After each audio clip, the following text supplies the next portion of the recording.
दोस्तों बीपीएससी में स्टूडेंट की नॉर्मलाइजेशन पर हुई बहुत बड़ी जीत। कल रात को बीपीएससी ने अपनी वेबसाइट पर एक नोटिस जारी किया जिसमें बताया कि नॉर्मलाइजेशन की कोई बात की ही नहीं थी। इसी पर छात्रों ने बहुत आंदोलन किया था जिस पर इसको बहुत बड़ी जीत हुई है। आइए इसके बारे में विस्तार से जानते हैं। दोस्तों आज हम लेकर आए हैं एक ऐसी जानकारी जो हर सरकारी नौकरी की तैयारी करने वालों के लिए बहुत ज़रूरी है। आप सबने सुना होगा कि बीपीएससी यानी बिहार पब्लिक सर्विस कमीशन अब नॉर्मलाइजेशन लागू करने वाला है। लेकिन सवाल यह है कि यह नॉर्मलाइजेशन है क्या और ये क्यों ज़रूरी है। चलिए इसे गांव वाली भाषा में एकदम सटीक तरीके से समझते हैं और जानते हैं कि नॉर्मलाइजेशन लागू करने से क्या नुकसान हो सकता है और छात्र इस पर आंदोलन क्यों कर रहे हैं। ये सारी बात हम आपको आज की इस वीडियो में बताने वाले हैं। सबसे पहले समझते हैं कि बीपीएससी का काम यानी बीपीएससी बिहार की सरकारी नौकरी के लिए परीक्षा लेता है। हर साल लाखों बच्चे इसमें बैठते हैं। इतने लोगों की एक दिन में तो परीक्षा में नहीं बैठाया जा सकता है ना, इसलिए परीक्षा को कई शिफ्ट में लिया जाता है। मान लो एक दिन सुबह और शाम 2 शिफ्ट में परीक्षा हुई। अब समस्या ये होती है कि हर शिफ्ट में पेपर का लेवल यानी सवाल का कठिनाई स्तर अलग अलग होता है। किसी शिफ्ट का पेपर आसान होता है और किसी शिफ्ट का पेपर मुश्किल होता है। तो बताओ जो आसान पेपर में बैठा है उसका तो नंबर अच्छा आएगा, लेकिन जिसका पेपर मुश्किल था उसका क्या। ऐसे में बराबरी नहीं होती। अब बीपीएससी यही गड़बड़ी ठीक करना चाहता है। नॉर्मलाइजेशन का मतलब यह है कि सबको बराबर का मौका देना। कैसे, चलिए एक छोटा सा उदाहरण लेते हैं। मान लो कि परीक्षा में 2 शिफ्ट हुई। रामू ने पहली शिफ्ट में 90 नंबर लिए और श्याम दूसरी शिफ्ट में 70 नंबर लाए।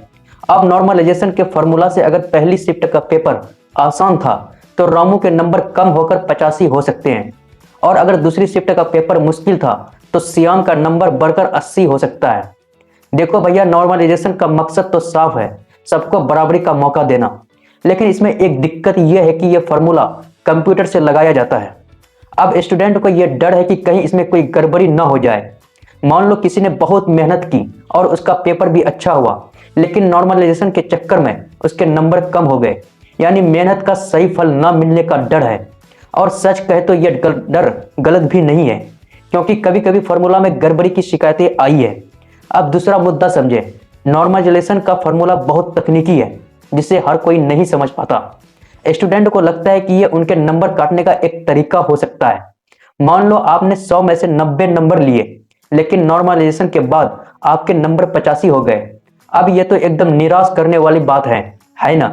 कुछ स्टूडेंट का यह भी कहना है कि अगर हम हर शिफ्ट का पेपर बराबर ही नहीं हो सकता है तो शिफ्ट में परीक्षा क्यों कराई जाए, एक ही दिन एक ही पेपर क्यों नहीं हो सकता। बहुत सही बात है, इससे नॉर्मलाइजेशन की जरूरत ही खत्म हो जाएगी। भैया तीसरी बड़ी बात यह है कि नॉर्मलाइजेशन का फॉर्मूला कभी कभी असामान्य रिजल्ट दे देता है। जैसे किसी शिफ्ट का पेपर बहुत मुश्किल था, लेकिन उस शिफ्ट में बैठे सभी स्टूडेंट्स को बराबर फायदा नहीं मिलता। किसी को ज्यादा नंबर बढ़ते, किसी का को कम। इससे स्टूडेंट को लगता है कि यह सिस्टम उनके साथ अन्याय कर सकता है। मतलब नॉर्मलाइजेशन फार्मूला का सही और पारदर्शी होना जरूरी है, लेकिन बीपीएससी ने अभी तक स्टूडेंट को इस फार्मूले के बारे में पूरी जानकारी नहीं दी है, इसलिए लोगों को भरोसा नहीं हो पा रहा है। एक और बात भाई, नॉर्मलाइजेशन लागू करने के पहले परीक्षा लेने वाली संस्था को पूरी तैयारी करनी चाहिए। स्टूडेंट का कहना है कि कई बार परीक्षा में गड़बड़ियां होती है, जैसे पेपर लीक, समय पर एडमिट कार्ड न मिलना, सेंटर की समस्याएं। पहले इन चीज़ों को ठीक करना चाहिए, फिर नॉर्मलाइजेशन की बात करनी चाहिए। और सोचो अगर नॉर्मलाइजेशन फार्मूला गलत साबित हुआ तो जो मेहनत करने वाले उन्हें सबसे ज़्यादा नुकसान होगा। इसलिए स्टूडेंट कहते हैं कि पहले इस शिफ्ट को ठीक से समझाओ फिर इसे लागू करो।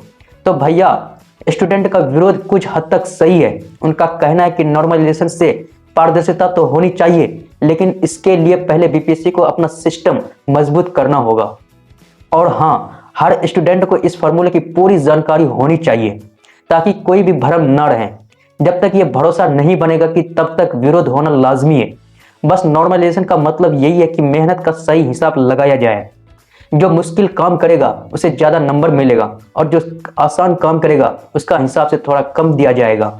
यह सब कंप्यूटर के फार्मूला से होता है और इसमें कोई गड़बड़ियाँ नहीं होती। तो भैया अब घबराने की ज़रूरत नहीं है। नॉर्मलाइजेशन का मतलब सिर्फ इतना है कि आपकी मेहनत का सही सम्मान किया जाए। इससे बीपीएससी की परीक्षा और भी पारदर्शिता और निष्पक्ष होगी। आप बस अपनी पढ़ाई पर ध्यान दीजिए, जो मेहनत करेगा उसका नंबर पक्का आएगा। तो ये थी नॉर्मलाइजेशन के खिलाफ स्टूडेंट्स की परेशानी। आपको क्या लगता है, क्या ये सही है? अगर है तो कमेंट में जरूर बताइएगा। अगर ये जानकारी आपको काम में लगी हो तो वीडियो को लाइक कीजिएगा और चैनल को सब्सक्राइब कीजिएगा और अपने दोस्तों को इसे शेयर कीजिए। अगली बार फिर मिलेंगे ऐसे ही एक जरूरी मुद्दे के साथ। तब तक के लिए जय बिहार, जय भारत।